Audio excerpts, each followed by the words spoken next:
I look in the mirror and I don't recognize who I am. I've turned into a disgusting blob.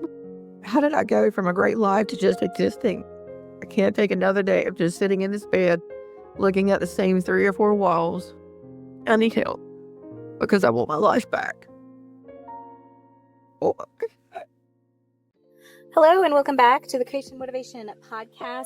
Today we are talking about 6,000 Pound Diaries, specifically Season 1, Episode 7, which is Crystal. And I really do enjoy my 6,000 Pound Diaries because it's a lot shorter. It's more like 40 minutes, 45 minutes compared to my 600 Pound Life, which is 2 hours long. Still, it is nice to have a long episode because you can follow along on their journey and see how far they go in a certain time frame, whereas this show, it's shorter. So anyways, this is about Crystal, and Crystal is probably one of the most normal patients we've ever seen on the show. A lot of the patients on My 600 Pound Life, they all have some kind of huge traumatic background in their childhood, growing up, abuse, or losing several family members in one, or just something traumatic happened that caused them to have this food addiction or these issues with food and being over 500 pounds most of the time. She said herself that she had a happy childhood and everything was fine. She didn't have many things bad happen to her. The only thing is she did lose her mother to congestive heart failure. They weren't really specific about it, whether it was obesity related, but that did happen to her. She mentioned that she had a happy childhood, but unfortunately she has a low metabolism, which is what caused her to gain weight really quickly. I mean, she was 8 or 9 years old and already 200 pounds, which for an 8 or 9 year old, that is very excess. So the whole low metabolism thing for a child is kind of rare.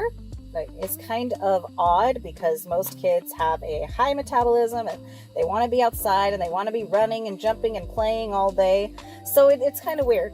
But in the past couple of decades, kids have been more prone to being inside like adults and sitting a lot, whether it's watching cartoons, Saturday morning cartoons, or playing Nintendo, playing all the new video games that have come out. So I guess I could see that child obesity rates are spiking and they're continuing to grow every single day, every single year. It's just getting worse and worse and worse instead of better. So it's unfortunate and it's very sad.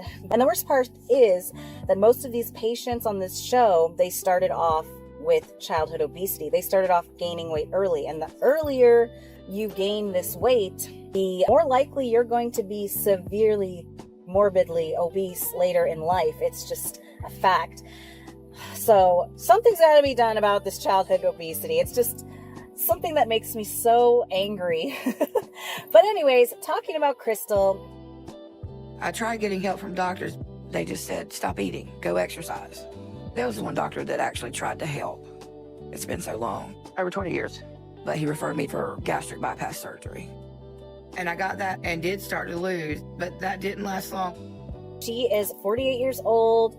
She's living with her dad, who does seem to need help himself, but he is still taking care of her, which that's okay. I mean, he actually is one of the sweetest parents I've ever seen on these shows. He's so supportive. He helps her out. He's genuinely positive and wants her to do well also. Unfortunately, that can be a bit of an enabling behavior, for sure. And speaking of enabling behavior, her best friend also helps her out. Will go get my medicine and pick it up for me. She will bring by food so my dad doesn't have to cook. There's nothing that she won't do to make our lives easier.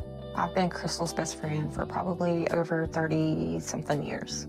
She comes over quite often and she'll help her go to the bathroom and take a shower, and also bring her large meals, fast food, groceries, which when you think about it, when you really love someone or you're a really good friend with someone, you just want them to be happy and you just want to help them, because she is practically bedbound. Although she can move a couple of steps to the bathroom, this is a good thing, because once you're bedridden to the point that you can't even get up anymore, it's rough. And Dr. Now has said that once you're bedridden, the chances of success drops so dramatically.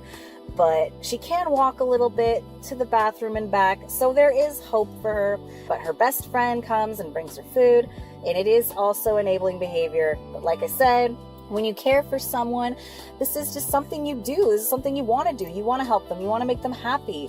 But unfortunately, it is enabling. So that's just the really tricky part of this, is that you're helping them in one way, but you're actually hurting them in the long term, in the long way, because they're never going to get better like this.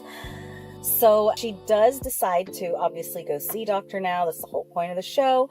Her dad is so sweet and helps her walk down the hall to get to the car. Unfortunately, she gets stuck in the hallway, and she gets, I think, claustrophobic and a bit of a panic attack as well, because she doesn't make it. You need help? Not yet. Oh God, I can't fit through the hall. Come on, one more step. Come on. That's it. I can't fit through the hall. Come on. Can't fit. One more step. Oh God. Okay. My legs are giving out. Okay, go right in here then. Good. You're fine. Let's just rest right here. Through the hallway. She thinks she's stuck. I didn't see her stuck at all. I think it just seemed like she was. So she goes into the bathroom and has this mini panic attack, and they decide that they're just going to have to do the appointment over Zoom or Skype, or I don't know what they use, but it's a video call, basically. Dr. Now obviously is concerned that she couldn't make it to the office. He's concerned about her being bedridden, and he tells her this.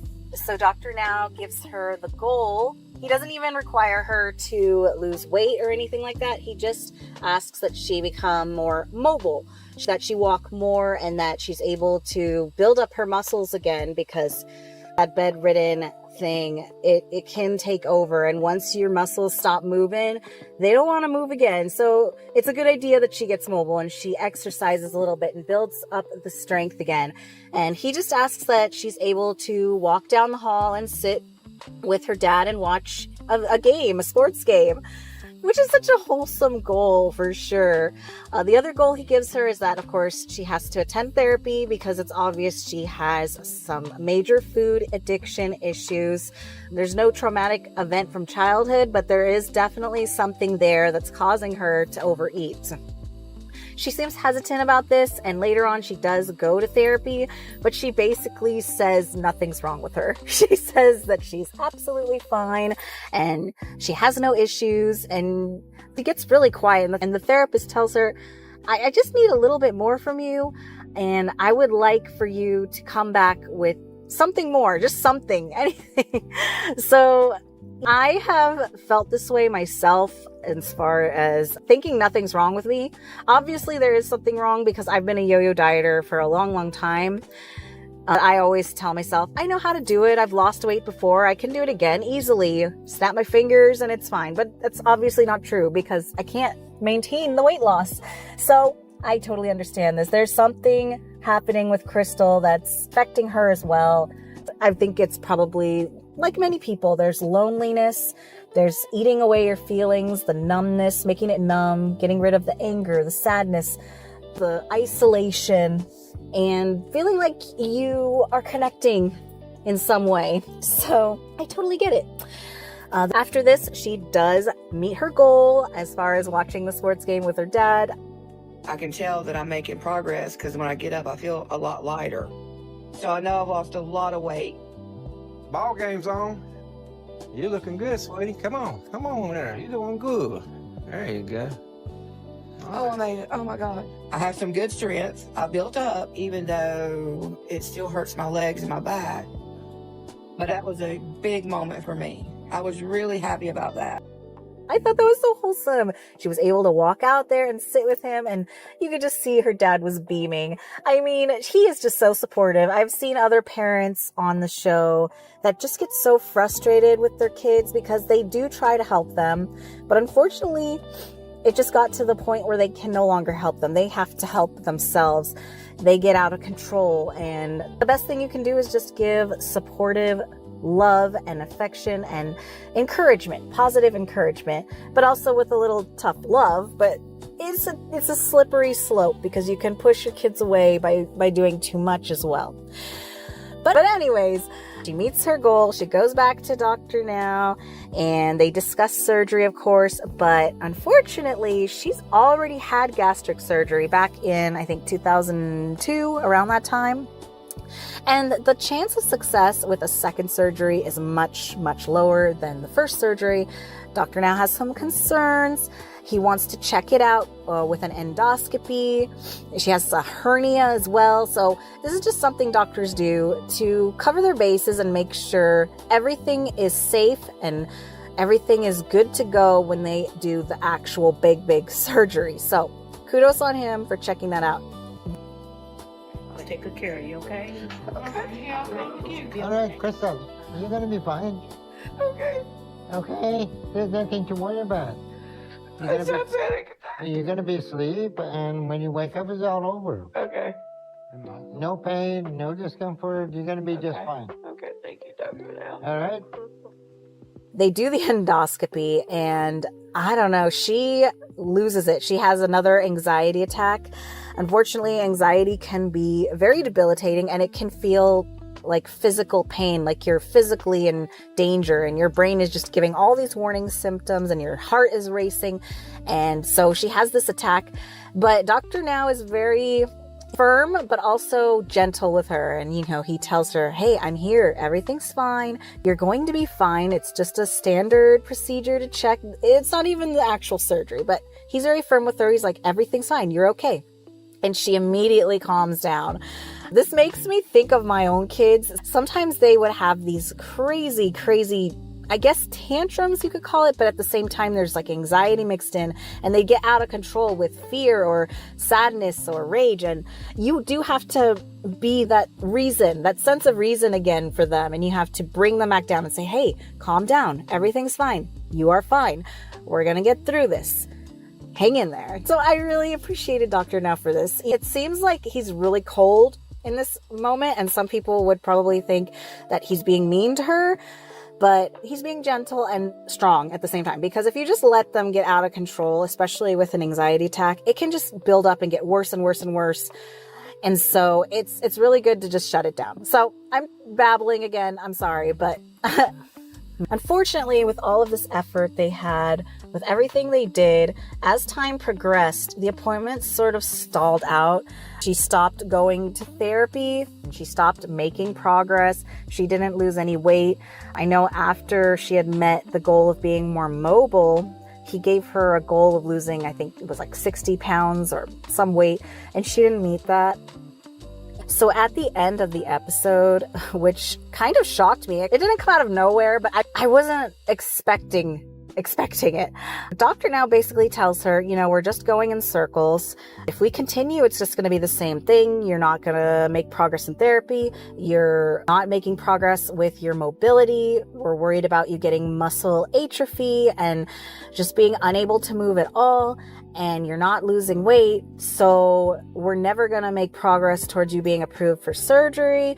You're never going to make progress with your therapy and getting a hold on your food addiction. So unfortunately, you do not qualify for our program anymore, and we're letting you go. Muscle atrophy, and you cannot have much strength. So this is going to be a vicious circle that's going to make it worse, and you're going to get weaker and weaker. So at this point, Krista, I'm concerned that we're going to have to repeat this scenario until your body gives up. So at this point, I think we have done all we can for you. And I hope that you will wake up before your body deteriorates, and then you realize that you should have done something earlier. So it did surprise me, because I thought, maybe he'd give her one more chance. And she even said it before going in. She's like, I hope Dr. Now isn't too disappointed, and I hope he just gives me another goal. But no, he let her go from the program, which crazy. Okay. It just came out of nowhere for me, because she seems like this normal person besides the anxiety, and she seems like a good candidate, I thought. But with all of the other issues, the other surgery, the bedridden thing, he does give her another chance. Essentially, he says, okay, continue therapy, lose some weight, and then come back and make an appointment with us, and then we can go from there. But as of right now, we're letting you go. So I felt bad for her. I really did. And it felt like it came out of nowhere, but we don't quite know the whole story. We just know what we see on TV, what's edited out and presented to us. So I hope that she gets her act together and she comes back later. Maybe they'll do another episode on her or a progress episode. Who knows? I just want to see her do her best. I want everyone to succeed. I really love this show when they succeed. I don't like the train wreck episodes. I don't like when they suffer needlessly. So I'm hoping for her. That's it for this one. I hope you are having a wonderful day. I hope you are meeting your goals and doing baby steps bit by bit by bit each and every day. Happy goal getting.